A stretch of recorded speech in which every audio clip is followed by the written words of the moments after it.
Bismillahirrahmanirrahim. Assalamualaikum warahmatullahi wabarakatuh. Waalaikumsalam warahmatullahi wabarakatuh. Alhamdulillahirabbil alamin. Kita bisa berjumpa lagi di podcast kita bersama guru kita Pak Profesor Samsuri. Selamat datang Pak Prof. Assalamualaikum. Waalaikumsalam. Apa kabar Pak Prof? Alhamdulillah. Sehat sekali. Nah, katanya kalau ingin sukses itu harus sehat, dan kalau kita sehat, kita itu akan produktif dalam bekerja. Tapi sehat itu hanya salah satunya. Pada kali ini kita akan membahas ya, dengan guru kita bagaimana caranya supaya kita itu menjadi orang yang produktif. Bagaimana cara produktif itu apa sih? Kalau simpelnya, produktif itu kan katanya itu berasal dari kata produk.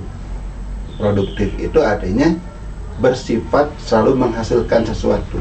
Jadi produktif itu bisa dilihat dari hasil. Orang produktif itu adalah orang yang memberikan hasil atau menghasilkan sesuatu dalam jumlah dan kualitas yang memadai, yang cukup. Nah, sekarang kita akan belajar bagaimana caranya supaya kita itu lebih produktif. Kenapa? Karena produktif itu sangat dibutuhkan, sangat diperlukan untuk meraih sukses. Sukses apapun. Ya, sebagai contoh bagi Anda yang sekarang berprofesi sebagai karyawan, yang akan dilihat oleh perusahaan dan atasan itu adalah produktivitas Anda. Percuma Anda kerja dari siang atau dari pagi sampai sore, tapi tidak menghasilkan apa-apa. Ya buat apa perusahaan bayar kita itu? Begitu juga kalau kita berbisnis, kalau kita tidak menghasilkan apa-apa, tidak menghasilkan produk, tidak menghasilkan materi marketing, ya, tidak mendidik karyawan kita menjadi orang-orang yang lebih produktif, ya hasilnya pun tidak akan ada. Ya, bukan begitu ya Pak? Nah, sekarang kita akan belajar bagaimana caranya supaya kita itu lebih produktif, dan ini pun ya seperti biasa Pak Profesor itu selalu membuat sebuah formula untuk menjadi lebih produktif adalah dengan formula produktif itu sendiri ya. Mungkin langsung saja Pak, saya garis besar dijelaskan apa sih formula produktif tersebut. Silakan Pak. Baiklah Pak Rahmat dan juga Pak pemirsa sekalian. Tentu apa yang disampaikan oleh Pak Rahmat bahwa yang produktif itu adalah yang menghasilkan sesuatu, yang menghasilkan suatu produk ya. Produk itu ada manfaat bagi dirinya dan juga bagi orang lainnya. Kalau perusahaan produktif artinya bisa menghasilkan produk yang banyak ya. Makin tinggi produktivitas tentu akan lebih baik ya. Dan kesempatan ini produktif itu dijadikan sebagai satu formula ya. Memang ini bukan formula yang eksak ya, formula ilmu sosial ya. Dalam ilmu sosial kebenaran itu bukan satu ya, bisa berbagai kemungkinan. Ini hanya sekadar kecenderungan ya, probabilitas ya. Kalau kita ingin menjadi orang produktif ya, ikuti ya, atau ikuti apa-apa yang Bapak sampaikan di dalam kata produktif tersebut yang terdiri dari 9 huruf ya. Masing-masing huruf punya makna tersendiri. Kalau makna tersebut dilakukan dengan baik, insya Allah itu cenderung kita akan menjadi manusia yang produktif ya. Apa P-nya ya? P itu adalah percaya diri ya. Jadi orang yang produktif harus percaya diri ya, tidak minder ya. Tapi memang tidak boleh ya ujub, takabur dan sebagainya ya. Tapi dia itu pede. Itu yang pertama. Dan modal pertama kalau ingin menjadi orang produktif harus percaya diri.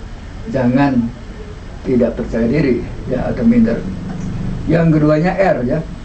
R itu riadoh. Riadoh itu berlatih. Kita memang harus berlatih ya. Apa yang harus kita latih? Yang pertama berlatih fisik ya. Jadi orang produktif fisiknya harus kuat Pak ya. Supaya kuat ya memang harus kita berlatih. Apa berlatihnya? Ya olahraga ya, sesuai dengan ya kesukaannya masing-masing. Tapi bukan hanya latihan fisik, tapi juga ada latihan mental ya. Nah, 2 mental yang sangat penting untuk menjadi orang produktif adalah mental sabar dan syukur Pak. Kalau menghadapi kesulitan jangan berhenti ya, harus sabar, harus teguh, harus tangguh ya. Kalau kita mendapatkan hasil, ya syukuri ya. Kita harus berterima kasih kepada Allah. Kita telah berhasil untuk mencapai sesuatu. Meskipun itu besar, meskipun itu kecil misalnya ya, tidak besar. Tetap kita biasakan diri harus bersyukur ya. Kemudian apa? Harus optimis ya. Dia harus yakin bahwa masa depan itu lebih baik daripada sekarang ya. Jadi hari ini misalkan harus lebih baik dari kemarin, hari esok harus lebih baik dari ini. Nah itu orang optimis ini. Mereka lah yang akan menjadi orang yang maju dan berkembang ya. Kemudian apa D-nya? Ya, D ini Bapak dibuat dalam bahasa Inggris, do it now ya. Kalau kita punya pekerjaan itu harus segera diselesaikan ya. Not put off till tomorrow what you can do today ya. Jangan tangguhkan sampai besok apa yang harus kita kerjakan sekarang. Harus segera kerjakan ya. Itu dia akan menjadi orang produktif. Ternyata memang orang produktif itu orang-orang yang sibuk Pak. Seorang sibuk itu karena tahu ke depan akan ada pekerjaan lain, kalau itu segera dikerjakan ya. Itulah sebabnya mereka itu menjadi orang-orang yang produktivitasnya tinggi ya. Kemudian yang selanjutnya ya. Nah kalau usaha itu ya jangan setengah-setengah lah. Usaha keras, harus cerdas dan juga harus tuntas ya. Dan istiqomah. Nah jadi usaha itu jangan asal-asalan ya. Tadi kan Pak Rahmat menyatakan ya. Ya kalau orang yang berhasil sukses itu ya harus punya ilmunya, punya keterampilannya ya. Tapi tidak cukup dengan ilmu ya, tapi juga ketahuan kita dan berusaha ya. Terus yang selanjutnya ada K itu adalah kerjasama atau kolaborasi. Kalau kita punya pekerjaan besar jangan dikerjakan sendiri Pak. Kita harus bekerja sama dengan orang-orang lain. Lebih-lebih zaman sekarang ya, kolaborasi itu sangat penting ya. Sebelum kolaborasi kita bisa mengerjakan pekerjaan-pekerjaan yang besar ya, dibandingkan dikerjakan sendiri itu akan sangat berat. Nah, jadi kolaborasi, kooperasi itu lebih baik ya daripada kompetisi ya. Sebab yang namanya kooperasi atau kolaborasi itu sifatnya itu menang-menang Pak. Jadi semua mereka yang berkolaborasi, yang bekerja sama akan mendapat bagian. Sedangkan kalau kompetisi itu hanya menang kalah Pak. Ada yang menang, tapi yang lainnya kalah. Jangan ya, lebih baik kita kooperasi atau kolaborasi sehingga sifatnya semua yang ikut berpartisipasi akan mendapatkan bagian kemenangan. Kemudian yang selanjutnya itu T, ya itu harus teguh, angguh ya, tekun ya, tahan banding ya. Memang itu tuntutan kalau kita memang ingin sukses atau ingin berhasil ya. Tidak bisa tidak, kita harus teguh, harus tangguh ya. Yang kedelapan adalah I, istiqomah. Ya, nah, jadi lanjutan dari tadi istiqomah harus terus-terusan ya. Jangan hejotihang ya, sedikit-sedikit pindah. Orang yang seperti itu tidak akan berkembang, tidak akan maju ya. Sebab keterampilannya tidak akan meningkat. Sebab pindah lagi ya. Dan yang terakhir F-nya itu harus fokus. Ya, fokus pada satu bidang pekerjaan, pada satu profesi ya. Ya memang mungkin saja kalau orang memulai itu tidak ujung-ujung sukses ya. Tapi tentu saja ada proses ya. Sebab yang namanya keterampilan itu ya membutuhkan waktu ya. Nah waktu itulah yang harus kita tempuh ya. Oleh karena itu kita harus fokus pada satu bidang tertentu ya. Dengan cara fokus maka keterampilan akan meningkat, relasi makin banyak ya. Nah sehingga kita memang kemungkinan sukses itu lebih besar dibandingkan dari kemungkinannya gagal ya. Inilah secara garis besarnya Pak Rahmat ya.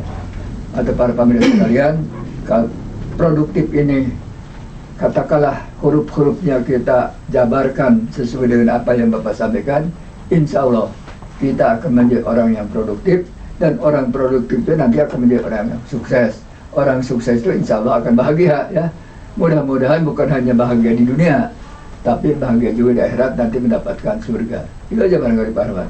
Ya, luar biasa ya, kita sebuah formula yang bisa kita dengan mudah ya kita hafalkan, yang bisa menjadi sebuah patokan.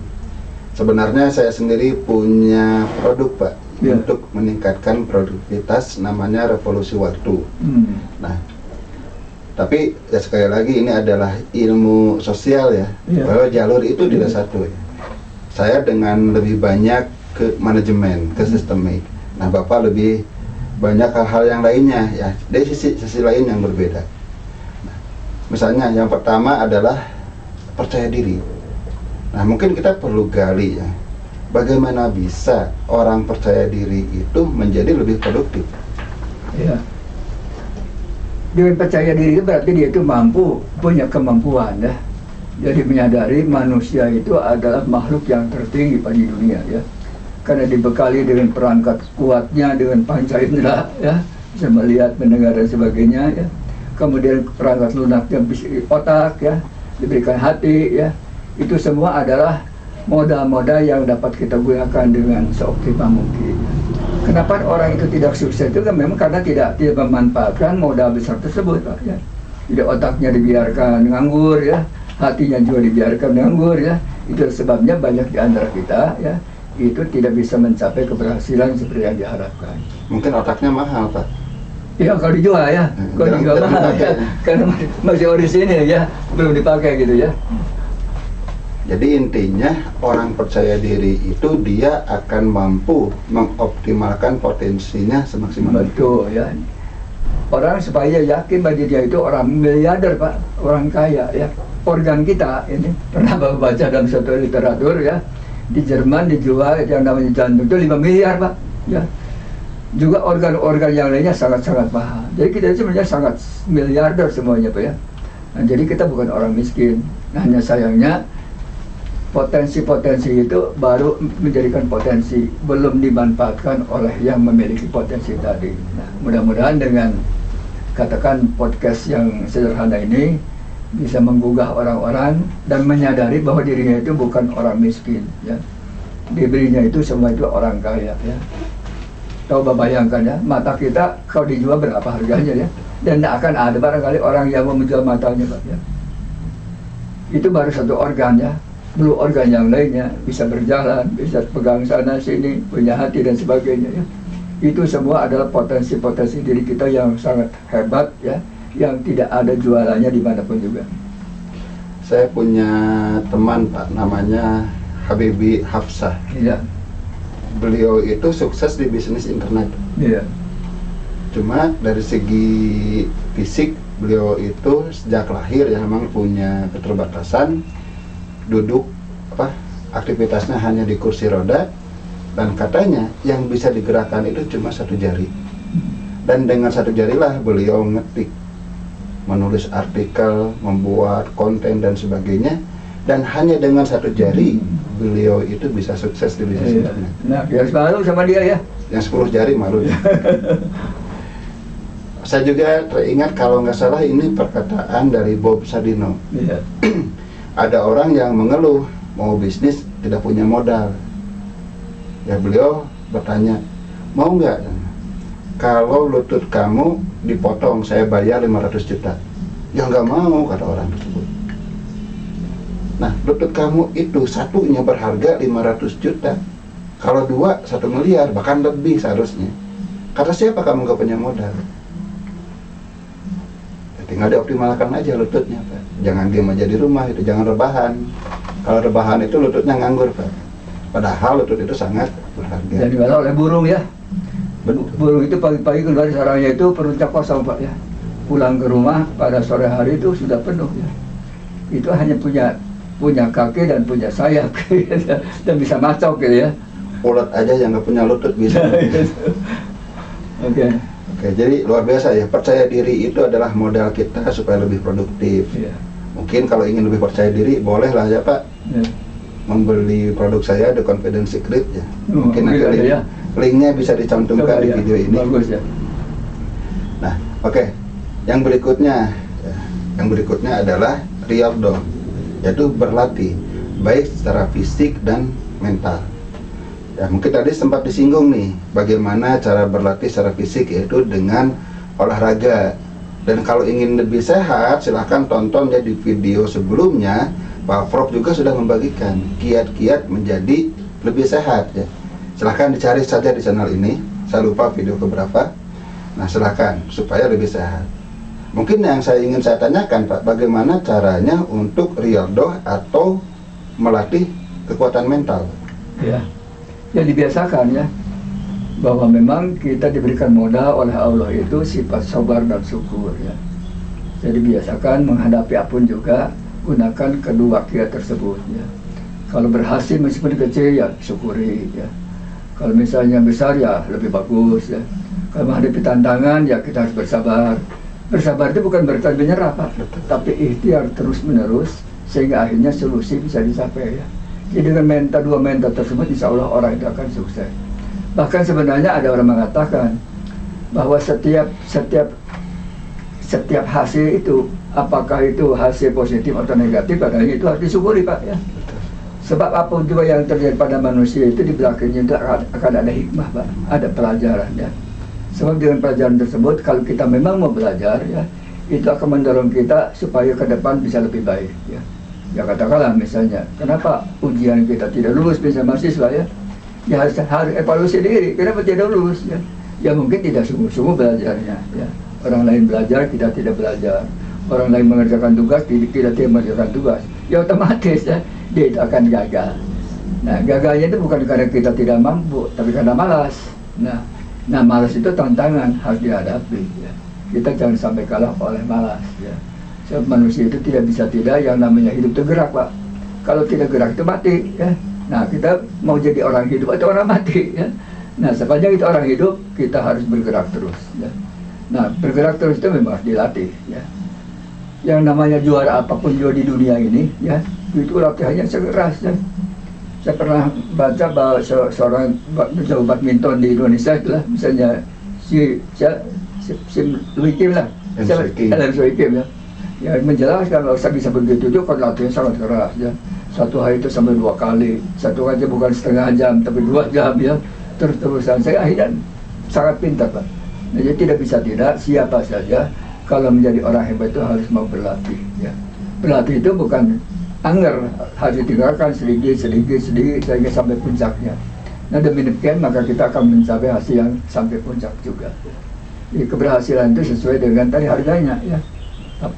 Kan seringkali para mengatakan apapun juga di dunia itu ada harganya. Nah harganya itu adalah kesediaan kita untuk berkorban, kesediaan kita untuk kerja keras, kesediaan kita untuk sedikit tidur ya, kesediaan kita orang main-main kita bekerja ya.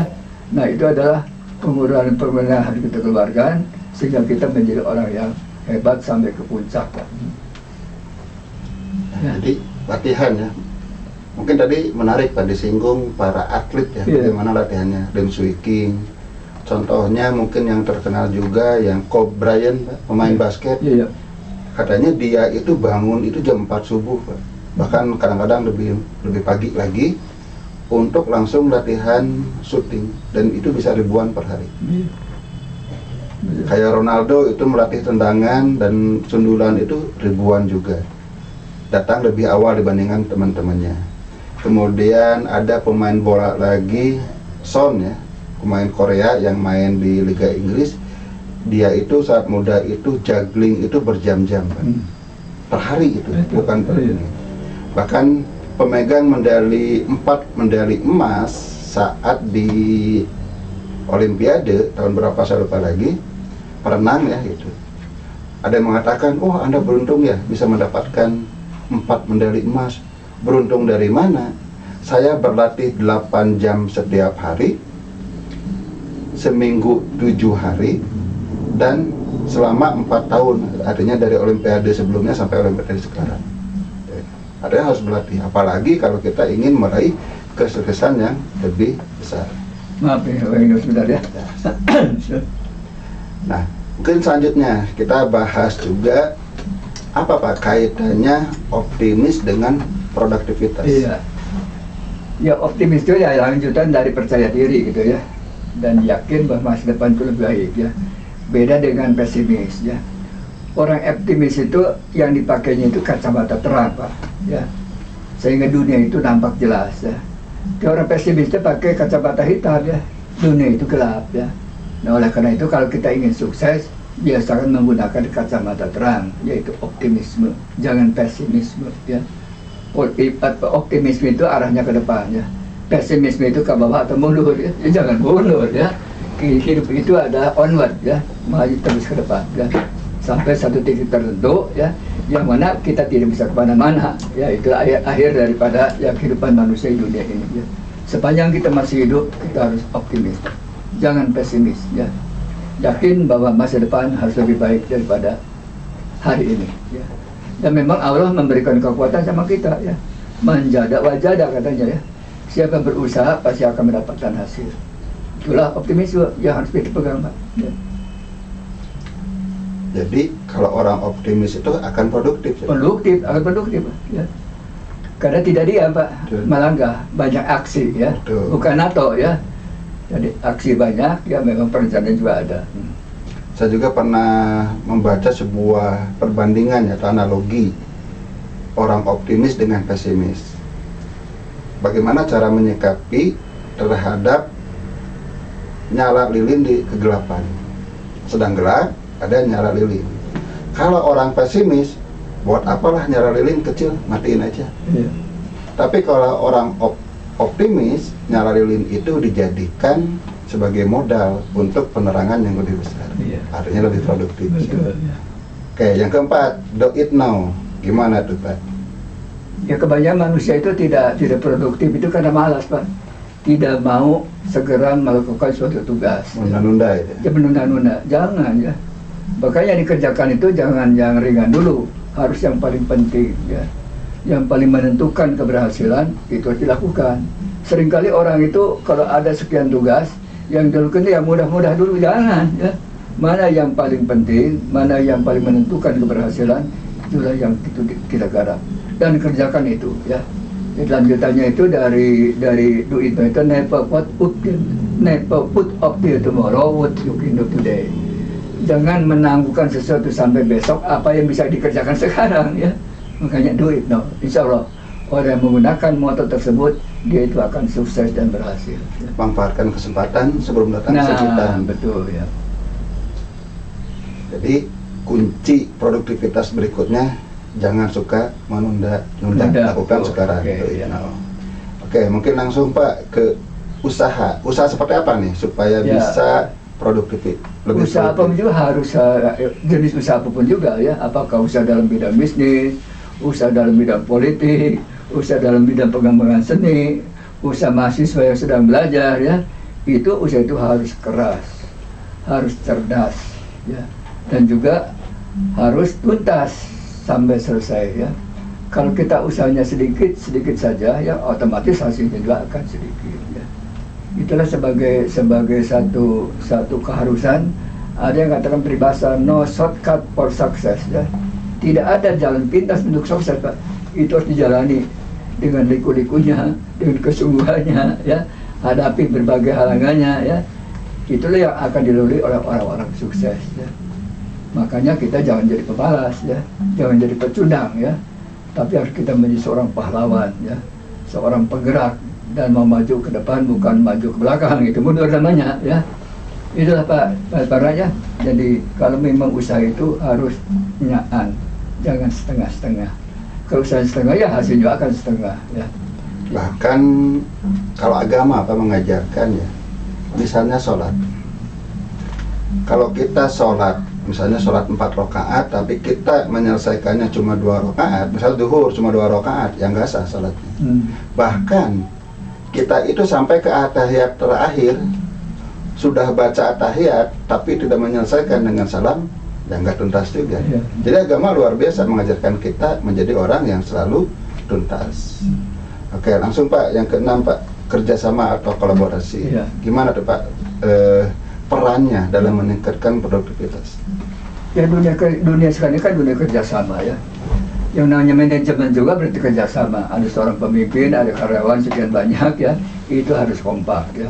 Kalau mereka tidak kompak, hasilnya tidak akan bagus, ya. Lebih-lebih zaman sekarang, Pak. Nah, ini perang misalnya Rusia dan Ukraina, ya.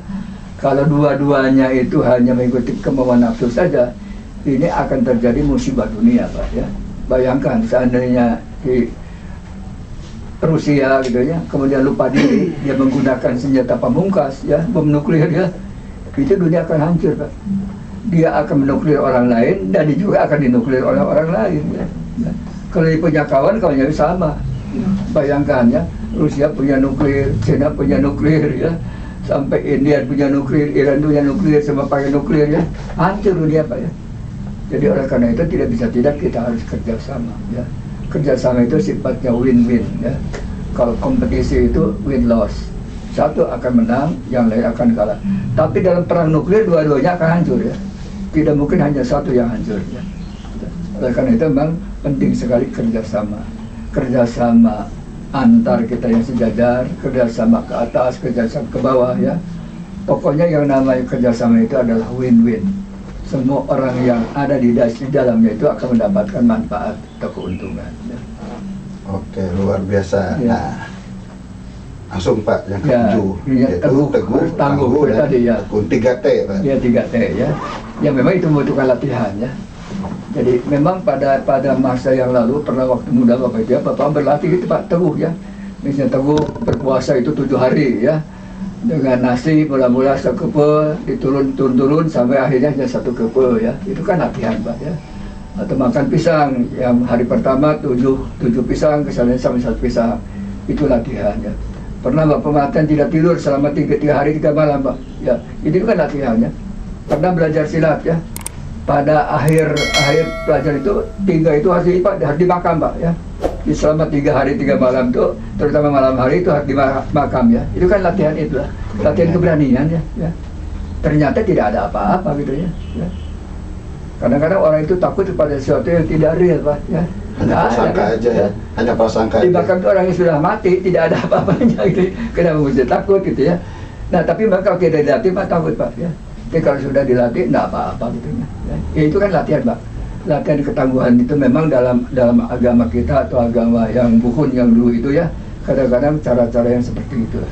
Dan itu memang menyebabkan kita itu menjadi tangguh, menjadi berani dan tidak takut pada hal-hal yang sebenarnya tidak rasional ya. Nah itulah sebabnya memang latihan ketangguhan itu harus dilakukan. Nah dalam Islam misalnya ya, Bapak pernah berlatih misalnya bawa salawat itu bukan sedikit Pak, 500 kali sampai 1000 kali gitu ya tiap hari. Itu kan membutuhkan ketangguhan ya. Ya, sampai 1 jam penuh ya, terus baca salawat saja. Itu kan latihan Pak ya. Nah, jadi bukan hanya salawat saja bermanfaat, tapi juga latihan ketangguhannya ya. Banyak latihan-latihan seperti itu yang dilakukan oleh kita ya. Sepertinya tidak rasional, tapi sebenarnya rasional Pak ya. Menyebabkan kita itu tangguh ya, sabar ya, tidak mudah menyerah ya. Kalau udah menyerah baru 200 juga sudah capek gitu ya, mau berhenti. Jangan ya. Dan itu jangan dilakukan 1 hari ya, harus 40 hari 40 malam ya. Bayangkan lah, sehingga akhirnya jadi terbiasa Pak, terbiasa tangguh. Dan akhirnya kalau menghadapi apa juga kita itu tangguh, tidak pernah menyerah ya. Alhamdulillah Pak, di latihan-latihan seperti itu adalah bagus sekali ya. Sehingga sampai sekarang, meski Bapak umur sudah sekian cukup lama ya, Bapak ada semangat masih muda Pak ya. Bapak tidak pernah merasa tua ya, terus terang aja ya. Secara fisik memang sudah tua ya, tapi semangat Bapak tidak merasa tua ya. Umur hanya angka ya Pak? Ya, hanya angka gitu. Mungkin aja dengan istiqomah Pak. Gimana nih istiqomah dan produktivitas? Ya istiqomah terus-terusan lah, jangan berhenti tengah jalannya. Seperti air mengalir ya harus terus ya. Jadi air itu kan ada pasapa air Pak ya. Air itu dari puncak untuk sampai ke pantai di jalan itu banyak sekali hambatan-hambatannya. Tapi hambatan-hambatan itu harus dilalui ya. Kalau masuk jurangnya itu ya diisi dulu dengan air. Kalau sudah penuh baru dilanjutkan ya.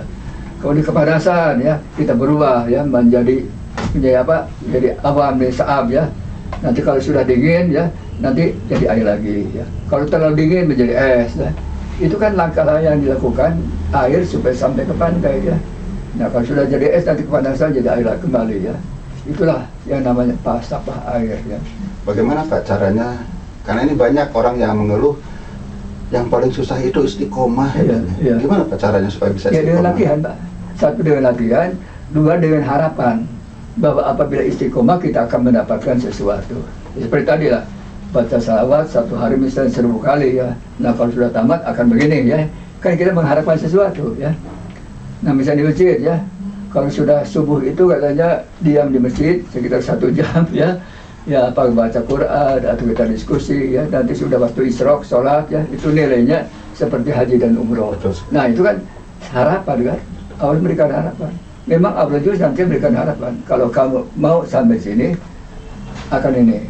Nah ini Anda ya diberikan kesempatan di S2 ya, kalau sudah tamat S2 akan jadikan dosen. Itu kan harapan tuh ya. Jadi sehingga orang itu mau bekerja penuh ya. Memang Allah juga senantiasa memberikan harapan-harapan ya, supaya dia mencapai sesuatu yang hebat, yang baik ya, terpulah ini ya. Tapi memang harus ada harganya tadi ya. harus ada pengorbanan, harus ada kesungguhan. Tapi sebenarnya kita akan semua bisa, Pak. Saya mengatakan la yukallifu nafsan illa wus'aha, ya. Allah tidak akan memberikan beban kepada manusia yang melebihi kapasitasnya. Jadi jangan takut kita itu akan diberikan yang lebih berat, enggak, Pak, ya. Setiap orang akan mendapat beban dari Allah sesuai kapasitasnya. Memang beban Nabi beda dengan beban orang kita. Orang yang menjadi wali akan beda dengan kita. Kita orang biasa mah tidak akan diberikan beban yang terlalu berat. Oleh karena itu harus optimis, ya. Asal ada kesungguhan, insya Allah kita akan berhasil. Nah, pertama istiqomah yang harus fokus, ya. Nah, ya. Jadi kemampuan itu kan terbatas, waktu terbatas, ya. Oleh karena itu kalau ingin berhasil ya fokus pada satu bidang. Jangan ngaran cabang, ini digarap, ya. Jadi tenaga kita kan dipecah belah, Pak. Pecah sini, pecah sini, pecah sini. Akhirnya kan kita tidak bisa mencapai sesuatu yang optimal, ya. Nanti harus tahu diri lah. Manusia itu memang terbatas kemampuannya. Makanya fokus, ya. Jadi kalau ingin sukses, ya harus fokus. Jangan sebentar pindah atau sekaligus garap ini, jangan, ya. Itu yang capaian sorangan, ya. Akhirnya kita akan rusak sendiri dan mati sendiri, gitu, ya. Nah, kalau tidak fokus itu akan selalu kembali ke nol lagi, ya? Bisa balik ke nol, betul, ya. Tidak ini nol lagi, ini lagi, ya. Nah, akhirnya tidak produktif, ya. Buang tenaga, ya. Betul sekali. Itulah barangkali banyak. Jangan disibukkan oleh barang-barang, ya. Ya. Oke, ya, luar biasa pemirsa, kita sudah mendapatkan satu lagi formula kehidupan, yaitu produktif. Yang secara singkat bahwa ini adalah bagaimana caranya supaya kita itu lebih menghasilkan dalam hidup kita. Tidak gitu-gitu aja, lebih produktif, lebih menghasilkan, yang nanti akan membawa dampak keberhasilan, baik dalam bisnis, karir, studi, dan sebagainya. Nah, kita singkat saja, ya. Produktif itu adalah pertama percaya diri, yang kedua riyadhah, yang ketiga adalah optimis, kemudian do it now, yang keempatnya, yang kelima usaha keras, cerdas, dan tuntas, yang keenam adalah kerjasama atau kolaborasi, yang ketujuh 3T, ya, teguh, tangguh, dan tekun, yang kedelapan istiqomah, dan yang kesembilan adalah fokus. Nah, tentu saja mungkin kita tidak bisa langsung, ya, menerapkan kesembilan komponen ini, ya, secara bertahap saja. Mungkin belajar fokus dulu, atau mungkin belajar istiqomah dulu, atau apapun. Yang penting kita juga istiqomah terus meningkatkan kualitas diri dan kemampuan kita. Ya, mudah-mudahan pembahasan ini memberikan manfaat bagi pemirsa yang menonton channel video ini. Insya Allah ke depan kita akan membahas lagi berbagai materi yang luar biasa. Sebagiannya sudah kita singgung, ya. Mungkin nanti saya juga membahas materi tentang produktivitas, ya. Karena saya kebetulan juga sudah menulis e-book berjudul Revolusi Waktu, ya. Jadi versi saya bagaimana, dan saling melengkapi. Nah, mungkin Pak sampai saat ini dulu, ya, karena waktunya sudah tidak mencukupi lagi. Kita insya Allah akan berjumpa di materi yang akan datang. Mohon maaf jika ada kesalahan dan kekurangan dari kami. Kita tutup saja. Alhamdulillahirrabbilalamin. Wabillahi taufiq wal hidayah. Wassalamualaikum warahmatullahi wabarakatuh. Waalaikumsalam warahmatullahi wabarakatuh.